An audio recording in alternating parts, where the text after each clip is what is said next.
Абдуш Демири го помина комисискиот филтер и од понеделник пратениците ќе гласаат за комплетирање на државната изборна комисија. Патот за именување на седмиот член на ДИК се отвори откако кандидатот Зулфи Адили, предложен од партијата на Аријанит Хоџа, ја повлекол кандидатурата бидејќи си доби директорско место во Агенција за странски инвестиции. Обединетата албанска опозиција, чиј предлог е кандидатот Демири, побара од собранискиот спикер што поскоро да закаже пленарна седница. За нас и за граѓаните е многу важно да се комплетира ДИК и во однос на ова да имаме фер и демократски избори.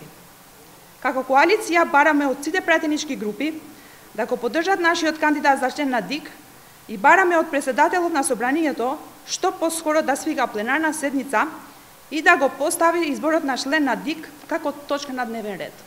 Додека во собрание се одлучуваше за комплетирање на државната изборна комисија, ДИК веќе ги објави роковниците за изборните действија откако вчера председателот на собранието ги распиша председателските и парламентарните избори.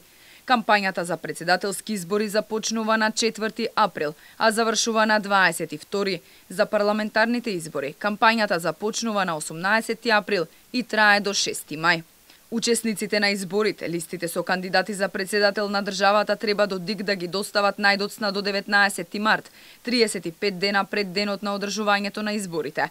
Собирањето потписи на председателските избори започнува на 23 февруари и трае до 8 март до полноќ. Кога подносител на листа на кандидат за председател е група избирачи, потребно е да се соберат најмалку 10.000 потписи од запишаните избирачи во избирачкиот список. Додека пак, кога подносител на листа на кандидат за председател се пратеници, потребно е да се соберат најмалку 30 потписи од пратениците.